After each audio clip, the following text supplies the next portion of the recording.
Hello दोस्तों, नमस्कार और स्वागत है आप सभी का आपके अपने YouTube चैनल भावी शिक्षक पर। इस चैनल के माध्यम से आपको सीटेट 2020 की पूरी तैयारी टारगेट के साथ कराई जा रही है और इसी क्रम में आज का वीडियो लेकर के आया हूँ ईवीएस एनसीईआरटी का पार्ट 4, यानी कि ईवीएस की एनसीईआरटी के 3 पार्ट्स इससे पहले आ चुके हैं। अगर आपने उन वीडियोज़ को ना देखा हो तो ऊपर आई बटन पर क्लिक करके उन वीडियोज़ को ज़रूर देख लीजिए।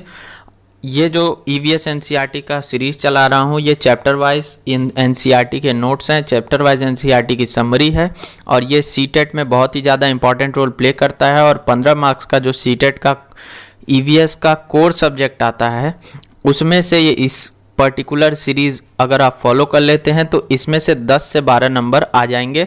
पेपर पक्का फंसेगा, गारंटी के साथ मैं बता रहा हूँ।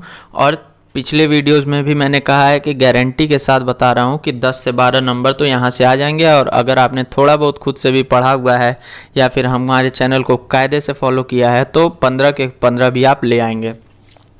आगे बढ़ने से पहले एक बात और, अगर आप हमारे चैनल पर नए हैं तो चैनल को सब्सक्राइब ज़रूर कर दें और बेल आइकन प्रेस कर दें जिससे कि आपको सभी नोटिफिकेशन मिलती रहें।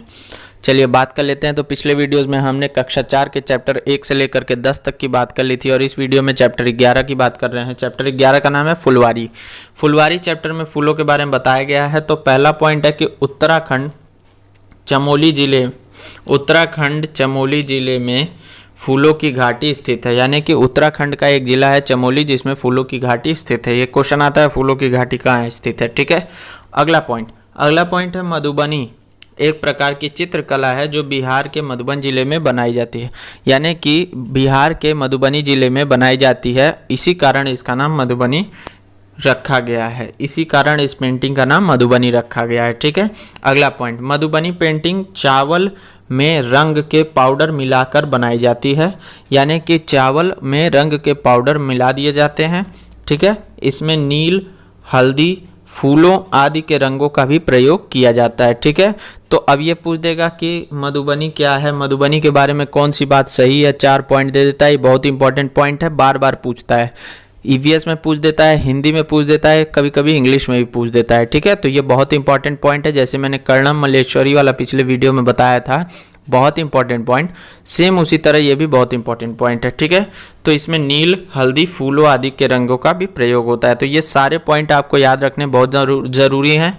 वैसे जब एग्जाम पास आएगा तो मैं इसे रिपीट भी करा दूंगा, लेकिन आप इसे चाहें तो नोट कर सकते हैं, ठीक है। मधुबनी पेंटिंग्स में मनुष्य, जानवर, पेड़, फूल, पक्षी, मछली आदि दर्शाए गए हैं। क्या क्या दर्शाए गए हैं? तो पेड़, जानवर, मनुष्य, पक्षी, मछली, ये सारी चीज़ें दर्शाई गई हैं, ठीक है। इसी के साथ वो चैप्टर समाप्त हो गया। चैप्टर नंबर 12 आ जाता है कैसे कैसे बदले घर।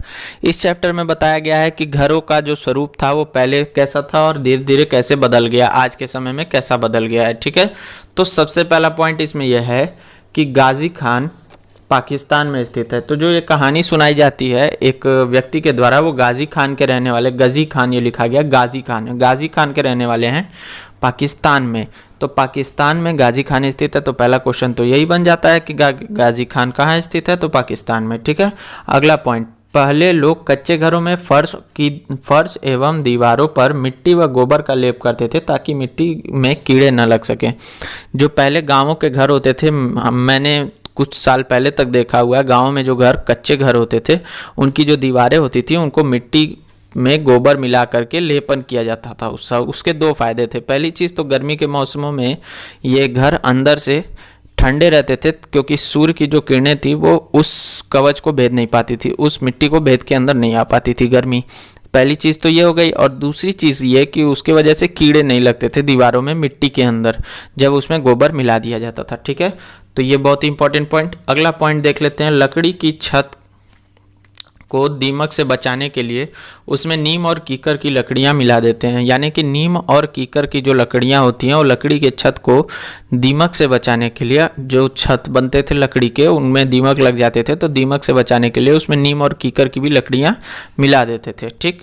तो ये हो गया पॉइंट। अगला चैप्टर है चैप्टर नंबर 13। चैप्टर नंबर 13 जो है वो उसका नाम है पहाड़ों से समुद्र तक। इसमें नदियों के बारे में बात की गई है कि एक नदी कैसे पहाड़ से निकलती है और समुद्र तक पहुंचती है, ठीक है। इस चैप्टर में वैसे सीटेट के लिए बहुत इंपॉर्टेंट कोई पॉइंट नहीं था, फिर भी मैं आपको एक समरी के रूप में बता देता हूँ कि होता क्या है कि कोई नदी पहाड़ से निकलती है तो वहाँ पे बहुत ज़्यादा साफ़ होती है तो वहाँ पे बहुत सारे पेड़ पौधे, बहुत सारे जीव जंतु, मछलियाँ सब होते हैं, ठीक है। इस तरह से पहाड़ से निकलती है, वहाँ पे पेड़ पौधे होते हैं, जीव जंतु होते हैं, सारी चीज़ें होती हैं, वहाँ पे बहुत हरा भरा माहौल रहता है। धीरे धीरे जब वो नदी आती है शहरों की तरफ, तो जब शहरों की तरफ आती है तो उसमें प्रदूषण मिल जाता है, उसके आसपास घर आ जाते हैं, तो उसके अंदर की जो मछलियाँ होती हैं वो प्रदूषित हो जाती हैं, मरने लगती हैं धीरे धीरे प्रदूषण के कारण, और नदी भी गंदी हो जाती है, और ऐसे जा कर के वो नदी गंदी होते हुए समुद्र में मिल जाती है। तो प्रदूषण से जिससे कहते हैं जल प्रदूषण, जल प्रदूषण से रिलेटेड ये चैप्टर था, और ये इसमें एक तरह से बस जागरूकता ही प्रदान की गई है, उसके अलावा कुछ नहीं है,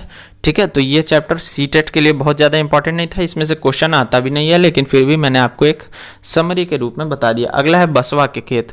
बसवा के खेत में भी एक ही पॉइंट बहुत इंपॉर्टेंट है, इसमें भी कुछ ऐसा खास नहीं है, सिर्फ एक ही पॉइंट इंपॉर्टेंट है कि बेलवनिका गांव कहाँ है। बेलवनिका गांव कर्नाटक में स्थित है, ठीक है। तो ये भी पॉइंट आपको समझ में आ गया होगा, ठीक। अगला बात कर लेते हैं चैप्टर नंबर 16। चैप्टर नंबर 16 का नाम है चू चू करती आई चिड़िया। इसमें चिड़ियों के बारे में बहुत ही महत्वपूर्ण जानकारी दी गई है, और सीटेट के लिहाज से बहुत ही इंपॉर्टेंट एक तरह से चैप्टर है जो बार बार पूछा जाता है। तो इसमें पहला पॉइंट तो सबसे एक इम्पॉर्टेंट है कि गीजू भाई बधेका के बारे में इसमें दिया गया। गीजू भाई बधेका कहाँ रहते थे? गुजरात के रहने वाले थे। और ये क्यों फेमस हैं? तो इन्होंने बच्चों के लिए कई कहानियाँ लिखी थी, इनके बारे में आप लोगों ने डीएलएड बीटीसी में भी पढ़ा होगा, ठीक है। तो अब यहाँ से चिड़ियों के बारे में बात होना स्टार्ट होती है कि चिड़िया जो हैं वो किस तरह के घोंसला कौन सी चिड़िया बनाती है। तो पहला पॉइंट है यहाँ पे कि इंडियन रॉबिन एक चिड़िया है जो अपने अंडे सड़क के किनारे पत्थरों के बीच देती है। जो सड़क के किनारे कई सारे बड़े बड़े पत्थर, छोटे बड़े पत्थर होते हैं, उनके बीच में अपने अंडे दे देती है, वहाँ पे इसके अंडे सुरक्षित रहते हैं, ठीक है। कोयल की बात होती है तो कोयल ऐसी चिड़िया है जो खुद का घोंसला नहीं बनाती, वो अंडे देती है कौवे के घोंसले में, ठीक है। तो ये भी एक चीज़ उसके बारे में हम लोग जान लेते हैं, ठीक है। फिर पाँचवा पॉइंट है पक्षी। पक्षी अंडे देने के लिए ही घोंसला बनाते हैं। ये क्या करते हैं? अंडे देने के लिए ही घोंसला बनाते हैं। ये घोंसला ना रहने के लिए बनाते हैं ना शेल्टर के लिए बनाते हैं, ये सिर्फ अंडे देने के लिए घोंसला बनाते हैं। और जब उनके बच्चे अंडे में से निकल के बड़े हो जाते हैं तब ये घोंसला छोड़ देते हैं, ठीक है। ये भी एक इम्पॉर्टेंट पॉइंट है। अगला पॉइंट बात कर लेते हैं फाख्ता पक्षी के बारे में। फाख्ता पक्षी एक ऐसा पक्षी है, ये सीटेट में क्वेश्चन बार बार पूछा जाता है कि फाख्ता पक्षी जो है वो कैक्टस के कांटों के बीच या मेहंदी के मेंद के बीच घोंसला बनाता है। ये एक ऐसा पक्षी है जो कैक्टस के कांटों के बीच में अपना घोंसला बनाता है, फाख्ता पक्षी। फाख्ता पक्षी के बारे में सीटेट में बार बार पूछा भी जाता है। अगला बात कर लेते हैं गौरैया। गौरैया और कबूतर पुराने घरों में घोंसला बनाते हैं। गौरैया जो है और जो कबूतर हैं ये पुराने घर जो जर्जर हैं जिसमें कोई रहता नहीं है, ऐसे घरों में घोंसला बनाते हैं, जिन खंडहर जैसे होते हैं, ठीक। फिर अगला पॉइंट है बसंत गौरी के बारे में। बसंत गौरी एक चिड़िया है जो पेड़ के तने में गहरा छेद करके अंडे देते हैं, ठीक है। बसंत गौरी एक ऐसी चिड़िया है जो पेड़ के तने जो होते हैं उसके अंदर गहरा छेद या तो पहले से होता है या फिर कर देते हैं, थोड़ा बहुत अगर ज़रूरत होती है तो उसके अंदर अपने अंडे देते हैं। उसके बाद आता है दर्जिन चिड़िया, वीवर बर्ड जिसको कहते हैं। दर्जिन चिड़िया जो है वो पत्तों को सिल कर उनके बीच घोंसला बनाती है। 2 पत्ते ले लेती है, पत्तों को सिल देती है और एक तरफ से बहुत खूबसूरत लालटेन के आकार का उसका घोंसला होता है वो बनाती है, ठीक है। उसके आता है शक्करखेरा। शक्करखेरा एक ऐसी चिड़िया है जो डाली पर लटका हुआ घोंसला बनाती है, ठीक है। डाली से लटकता हुआ इसका घोंसला होता है शक्करखेरा का, ठीक है। तो ये भी पॉइंट खत्म हो गया और उसी के साथ वो चैप्टर भी समाप्त हो गया। आज का वीडियो भी समाप्त हो गया। वीडियो अच्छा लगा हो तो लाइक कर दीजिए, शेयर कर दीजिए और चैनल को सब्सक्राइब कर दीजिए। सीटेट की पूरी तैयारी हमारे चैनल के माध्यम से फ्री ऑफ कॉस्ट कराई जा रही है। चैनल को सब्सक्राइब कर दीजिए और सीटेट में बहुत ही बेहतर नंबर स्कोर कीजिए। धन्यवाद। जय हिंद।